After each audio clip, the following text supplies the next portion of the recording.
Hey sis, welcome back to Black Girl SOS. It's your girl Snobby, and today I want to talk about the blessing of no. So, actually, before we get into that, since I decided that I was going to do this week's podcast totally over just to address things that, landed on my heart in the last couple of days, we are going to go ahead and take a moment of silence for Reverend C.T. Vivian and for Representative John Lewis, two iconic civil rights fighters who we lost yesterday.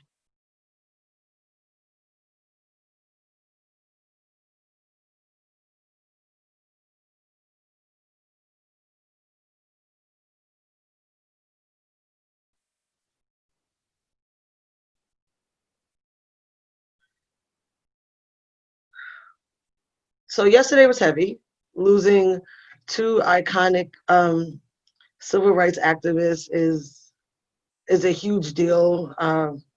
RBG is fighting cancer. The Supreme Court is saying fuck our civil rights, and it's just a lot going the fuck on right now. So I am going to like beat y'all in the head ad nauseum with the importance of registering to vote, the importance of educating yourself on what's on your ballot, getting your ballot early, asking for that mail-in ballot, making sure that you fill out the census as it's a redistricting year. There's just so much going on, and I just feel an obligation to make sure that I am a constant nag, if you will, to make sure that we all do our part to make sure that this platform is more substantive than performative. That being said, the reason why I changed this week's topic, and in very last minute, I am literally recording this right before I'm going to release it, um, which is why I have on a head wrap, because I went for a run today and I forgot to put sunscreen on my face, which is, crazy because I take really good care of my skin. But yeah, now my forehead is peeling like like little kids in the summer with oranges. And just the skin is just trying to leave my forehead, and it's not a sexy look. So I didn't want anyone to have to endure that along with me. So get into the hair wraps, love. But the thing that made me want to re-record this is this week my special was on a panel for her job, and one of the things that they were talking about was, you know, that a no doesn't have to defeat you. That that a no could be something that you bounce back from, that a closed door is probably another door opening. And I think that we all know that, or many of us know that. I don't think that we all always adhere to it. And I'm super guilty of it. I am someone who, like, one of my mantras is, I always get what I want because I don't stop until I have what I want. And that sometimes causes me to force a no into a yes. And that no is probably a no for a good reason. And I can look back on many of instances where I have forced no to be a yes. And honestly, it delayed me getting to the next step in the progression that I was looking for, that I felt was meant for me. And it's it was just a reminder that we have to remember that the no, that there's a blessing in the no. There's an absolute blessing in the no. I wholly believe that the universe conspires for all of us to win. Like, that's my belief. You cannot tell me otherwise. I do not think that we were put on this earth to lose. I don't think that we were given these dreams and these passions and given this drive to not succeed. I don't believe that. Nobody can ever convince me of that. And so I always have to have these conversations with myself. If you truly believe the universe is set up for you to win, why would that no be anything but a blessing? That no has to be a blessing. And just because it doesn't look like what you think it's supposed to look like or what you envisioned it to look like, doesn't mean that that no is in any way a slight towards you, or that no is indicative of you not working hard enough, or you not being persistent enough, or you not having enough drive. It's not any of that. That no is probably a door that is closing for a reason. It is probably so that you will realign yourself to where you need to go, because you might be walking in the wrong direction. You may have set out on the right path, and then that path may have changed for you. You know, something you did may have fast forwarded your path, or maybe it delayed your path, and that no is there for a reason. I always say, one of the many things I always say, I have a lot of sayings. I talk to myself often, because I like intelligent conversation. So, so I talk to myself often, and one of the things that I always say to myself is, God will fast forward your blessing if that's for you. And if God is not who you believe in, you know, with whomever or whatever spiritual entity, deity, whatever, even if you are atheist and you just believe in yourself, input whatever, you know, whatever you need to put in there to make it applicable to your beliefs and your belief system. But for me, I am a firm believer that God will fast forward your blessings. Like, whatever's for you is for you. It cannot be derailed. It can't be derailed. You're the only one that can mess that up. No one else on the outside can derail that. No one else on the outside can derail that. So if it's your time, if you've been doing the work, for you, it might seem like I have this long way to go, and you can blink and God will fast forward all these blessings for you. So many things will come into play, but a lot of that has to do with knowing when the no is a blessing. The no is not always no. I hope that makes sense. I can see how it can be confusing, even though to me it makes absolute sense. But it makes sense to me because I have these talks with myself often. You know how they say addicts are never recovered addicts, they are recovering addicts for the rest of their lives. Well, I'm addicted to yes. I'm addicted to getting my way. So I'm in constant recovery. I'm in constant recovery from understanding that the yes is not always going to look like a yes. The yes is not always going to sound like a yes. Sometimes the yes is in the no. Sometimes the yes is going to be in the trials and the tribulations. Sometimes, you know, the yes is going to be in the hard fought battles that you feel like, well, shit, I just fought one battle. Why the hell I got to fight another one? Like, I earned a reprieve. And that your yes might be in fighting that battle. It might be setting you up for such larger things. Um, for a long time, people were pressing me to start a podcast. A long time, probably even before I wanted a podcast, people were pressing me to start a podcast. And I don't do shit I don't want to do. I got a funny story about that that I'll share another time. But I don't do anything I don't want to do. You know, as long as I'm of sound mind and body, I don't do anything I want to do. And so other people wanting me to start a podcast didn't mean shit to me. Like, I'm not going to do it because you want me to do it. But other people saw these larger, you know, they saw this larger vision of what the podcast could grow into. And that's why they were pushing me to start it. But I sit in my seat and I know myself well. And one of the many reasons I did not want to start a podcast, when everybody else was kind of forcing their their ambition on me, is because I know my temperament and I know my mouth. I'm witty, I'm funny, and I clap back like a fucking veteran. So I did not want to enter a space of public opinion, because I don't give a fuck about public opinion, right? I don't care about your opinion. And I knew that then I wasn't going to be someone that was creating a space of everyone being able to have their opinion and everyone being able to voice their opinion, and people not feeling like, you know, every engagement with me was combative because I'm, you know, snapping off at them. And also, I didn't want to enter a space where people were trolling me, because I'm a motherfucking troll. If you troll me, We're gonna engage. You know, I get into the shits with you, and it exerts so much energy. And I already knew that about myself, so it's just one of those things that I absolutely did not want to do, did not want to engage in.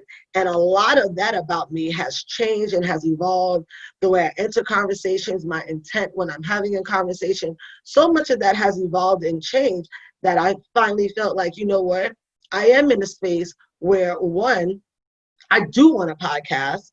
Two, I want to create conversations that encourage different opinions, that encourage, you know, unpopular opinions, that encourage us to, you know, not be a monolith. I want to be a part of starting that. I want to be a part of facilitating that. And now I'm in a space where I feel like I can effectuate that, as opposed to just, you know, being a participant in the argument. I can be a facilitator of a conversation. And that was in essence a no. You know, people were presenting opportunities to me to do this, to do that. And I was just like, I'm not interested. I don't want to be bothered. I don't want to do this. No, thank you. No, thank you. And even though that's a no that I imposed on myself, very obviously it's a no that I also had imposed on, you know, on the universe's plans for me. And it was a no that was necessary, because it was a no that got me to the right point of a yes. I could have very easily said a yes then and, you know, flew up the handle and said some crazy shit and really just painted a narrative of myself that is not indicative of who I really am, you know, just because that's just kind of the way I engaged back then. And I don't engage like that now. I engage from a completely different space. So, you know, the no is going to come in various ways. Sometimes you're going to be the no. And that has to be okay. You have to just learn to see what the blessing is. And 9 times out of 10, if we're keeping it a buck, you're not going to see what that blessing is until after the fact. Like, hindsight is a rude 2020 bitch. So if you ignore the no, sis is gonna drag you. If it's a no that you really needed to embrace, sis will drag you. Case in point, my first semester of my LLM program, I passed on my classes, but I was really struggling to adjust, not just to the curriculum, but I was struggling to adjust to my environment. I was in Kansas City, Missouri. There was a Confederate flag directly across the street from where I lived. There were several Confederate flags along my run route. I had a lot of racist ass students that I dealt with. I was a graduate assistant when I was in my LLM program. And I also worked at the low-income tax clinic in Kansas City. And I had a lot of racist clients that I dealt with. I mean, I had a motherfucker come in and tell me, and at this time, I am the senior person in the clinic. The only 2 people in the clinic that are senior to me are the actual 2 attorneys. But I was the only one with a JD in the clinic. The only one. And, you know, I had a motherfucker tell me, like, nah, you can't help me, sir. First of all, you're the one that needs help, motherfucker. Like, lest we forget. So don't tell me I can't help you. I'm clearly competent, clearly qualified. Otherwise, I wouldn't be here. And my supervising attorneys would not have assigned me to this case if they thought I couldn't handle it. And so it was just a lot of adjusting. You know, I'm from New York City. I'm from the Bronx.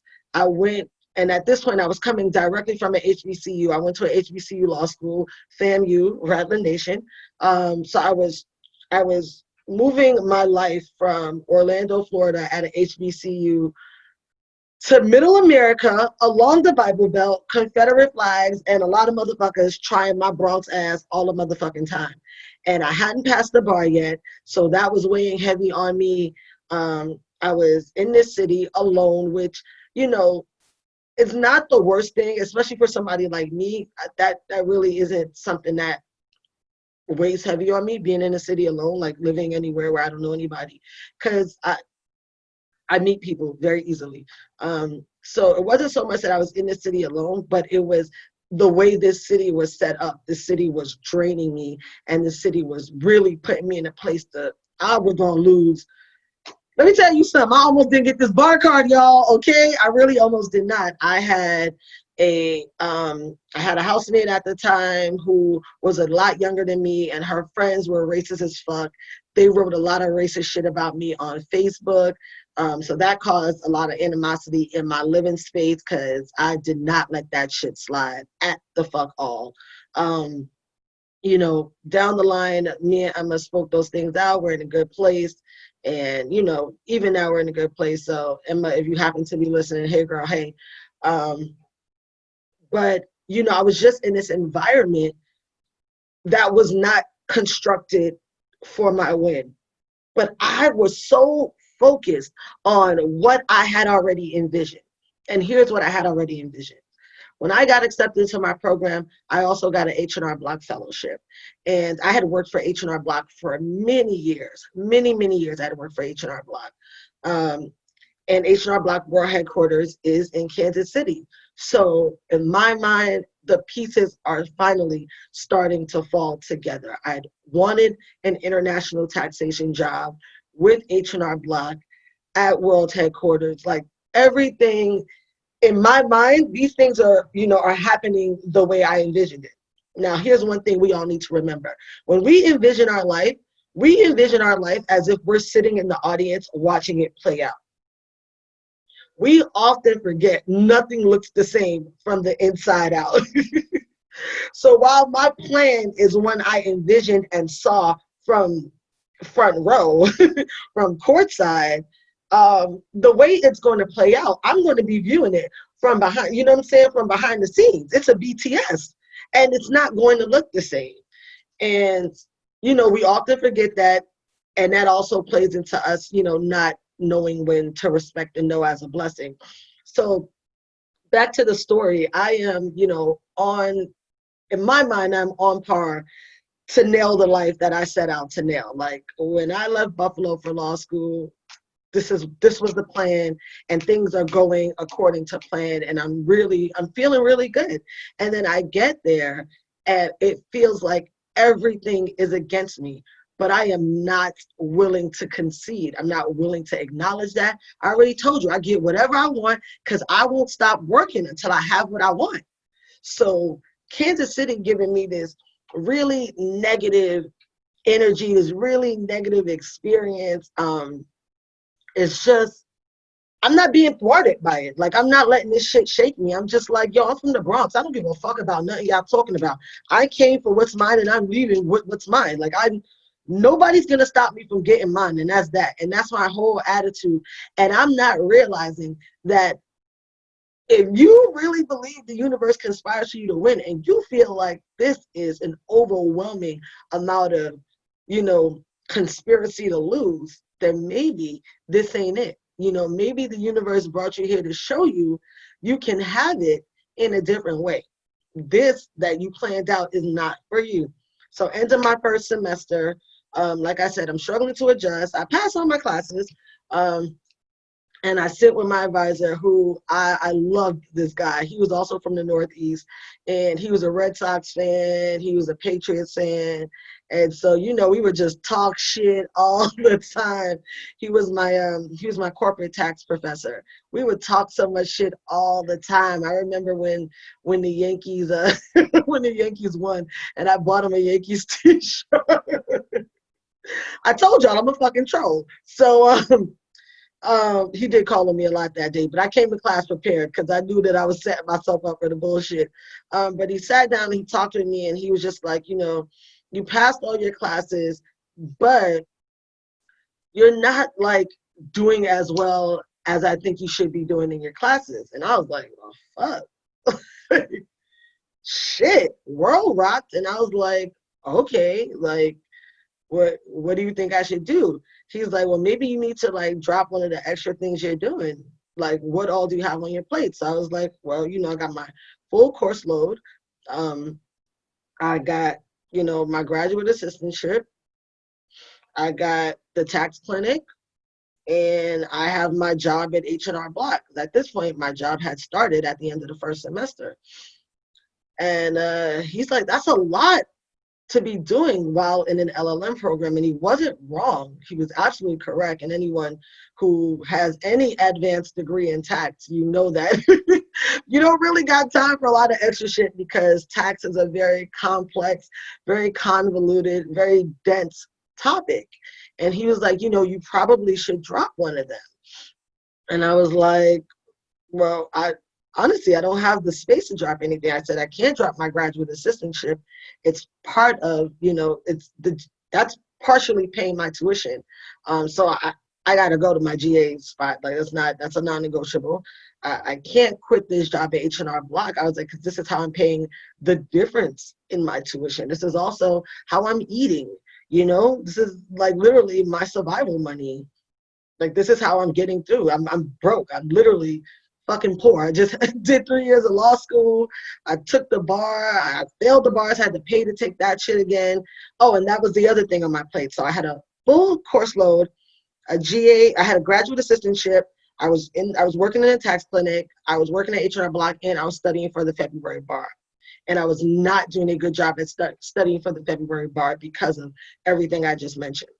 And obviously I wasn't doing that great a job in my classes as I thought, as I learned in this conversation. And so he's just like, you have too much on your plate. This is too much. He said, I honestly think you should withdraw from the program, or you need to drop something. You need to drop something. And I explained, like I just said, I can't drop anything. I need all of these things. All of these things make me able to be in this program. And that's another conversation for another day about how fucked up America is, that we have such barriers to higher education, even when we're academically qualified. But we'll get into that another day for sure. But I was just like, I can't stay enrolled without all these other things going on. And I was like, and I don't want to not take the bar because I had only failed the bar by 1.5 points. So truth be told, I was a little cocky about it. I didn't really study as I should have studied for it, because I'd only failed by 1.5 points. I'm like, shit, you already know what you need to know, sis. You almost passed. Well, what Monica? No, it wasn't Monica, it was Brandy.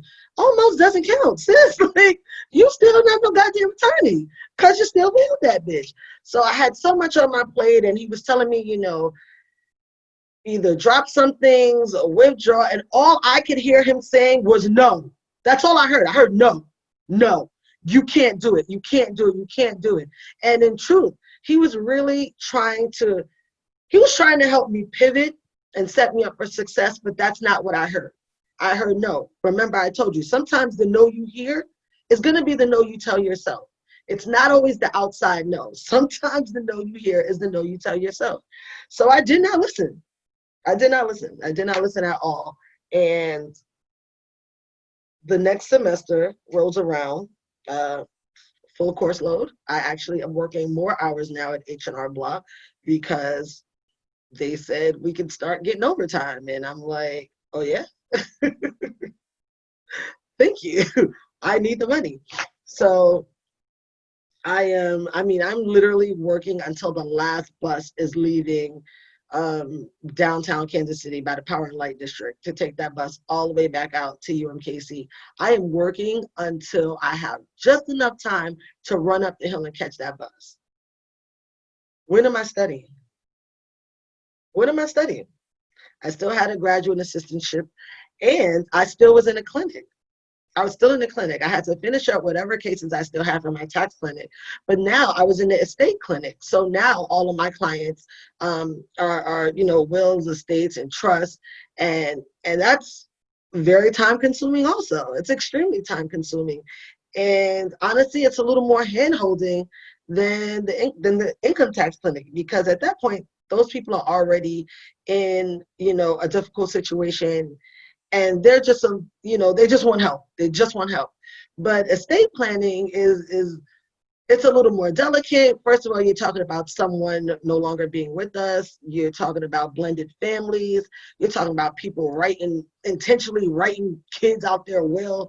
It's a lot of delicate topics and shit like that. So it's very much more time consuming. I had older clients, and they require, much more patience and care and concern. You never want to, just be an asshole when you're dealing with people with estate law. So it was adding to how much less I had to invest in my education. So now full course load, GA, residual tax clinic, estate clinic, and I'm working not 40 hours, but I'm working in the overtime at H&R Block because I'm trying to get all this money. Y'all, that I passed these classes was God's grace and mercy. God's grace and mercy. I passed all my classes, but I needed to take one over because my grade wasn't high enough to get conferred.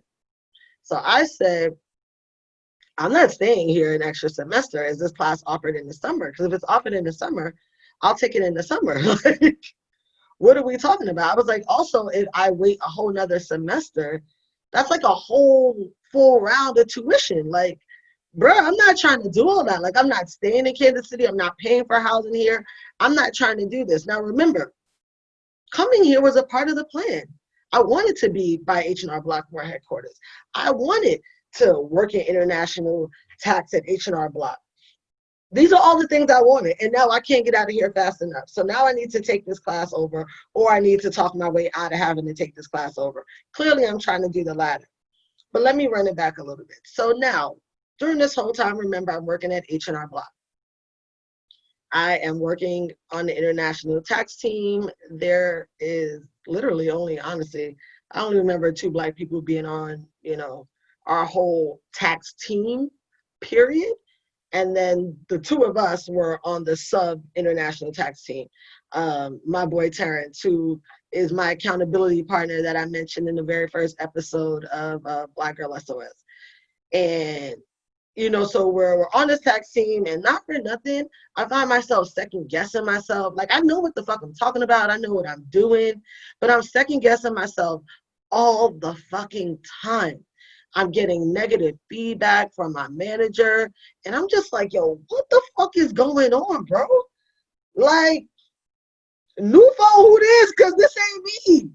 And I remember I met with my manager once, nice guy. Young guy too. We probably were close in age, but I met with my manager once, and he was just like, yo, what's going on? He was like, you're really smart and you know it. He was like, we talk tax all the time, so I know that you know. Like, you've been doing taxes for years, so you know the application. He's like, what's going on? Like, when you write up these memos and they're not, like, the math ain't mathing. And I was like, I'm gonna keep it a buck. I have no idea what the fuck is going on. Obviously, like I said, hindsight's a rude bitch. I can see why everything was, discombobulated and my thought process wasn't as thorough as it would normally be. I had too much on my plate. I was doing too much. And when someone was trying to tell me that, I didn't hear help. I heard no. I heard no. I heard no. And had I listened to him, had I saw that no as the blessing, then I would have stepped back. I would have done a lot of things differently. I would have made a lot of different decisions that would have put me in a position to have my degree conferred. So my transcript shows that I completed my program, but they will not confer my degree because I'm not taking this class over. Like, I was like, I'm not taking that class over. Like, for what? I passed this bitch. I'm not sitting for it again because I have to pay for it again. It's not free. Remember, this is how I got in the situation to begin with. School isn't free. I got a partial scholarship. Some of that, like my GA-ship paid, my graduate assistantship paid some of it. I got a partial scholarship. I had to make up the difference. And yeah, I took out student loans, but that's because I also had to cover my housing. Like, I had to cover all these fucking fees that come with being a student. You can't be a student, not have health care, all this shit, all these moving parts that were happening. And if I could have just acknowledged that no as a blessing, in truth, I would have left Kansas City a lot sooner. I probably would have left after my first semester. I would have come back to Florida immediately. I probably would have just took time off to do nothing but work and study for the bar. That's all I would have done. And it's what I should have done. But my ego, my plan, all these things were in the way, and it delayed my progress. Now, delayed, not denied, but it delayed my progress. And you know what? when I got back to New York City, because I went back to New York City after Kansas City, and I think I was back home maybe 2, 3 weeks. I got the call I've been waiting for. I got the call I've been waiting for. The call that I set out to get when I left Buffalo in 2008 is the call I got. They offered me a full-time job on the international tax team at H&R Block World Headquarters. And I said, is there any way this job can be remote? And they said, absolutely not. You have to work in the office. And I said, I am so grateful for the opportunity, but I'm going to have to respectfully decline. I couldn't even believe I heard that shit come out my mouth. Cause y'all, I hadn't passed the fucking bar yet. I failed it again that February. Why did I fail it? Because we already covered it. I didn't have any fucking time to do any real studying. I was too busy focused on the plan. I was focused on effectuating what I envisioned instead of understanding that there's more than one way to get there, understanding that these no's that I'm hearing are not people or not people telling me that I can't do it. It's not me telling me that I can't do it. It is the universe trying to show me that there's a different path, that there's a different door open for you to get there more efficiently, more effectively, in a way that's going to be more conducive to your spirit. Woo, y'all, when I tell you, 2012 was a lesson, and it took me a very long time to realize that lesson, a very, very, very long time to be able to check my ego and sit back and really look back on the way 2011, 2012 played out, and how I could have really positioned myself differently and moved my life forward, probably in the time frame that I wanted to move it forward, and just acknowledging that that there was a blessing in the no. And like I said, I'm a recovering yes addict. I'm a recovering I gotta have it my way addict, Backstreet Boys stay playing in my head. I want it that way. So because I'm a recovering yes addict and I'm a recovering I have to have it my way addict, I often have to sit back and reflect on shit that's happened. I often have to have these conversations with myself, especially when I find myself in positions where I feel like, yo, a lot of shit is conspiring against me. Why is that? Like, who's hating? Who's burning candles? Because I'll go real brujita in a minute, okay? Bruja gang, yo, we be out here. So, I have to sit down, evaluate, take my ego out of stuff, see if the no is a blessing. And it was a very hard lesson learned. It's one that I have to keep learning. And it's one that I don't think that I'm alone in. So I appreciate that came up on the conversation. Because it gave me an opportunity to just kind of share my story and kind of expound on it.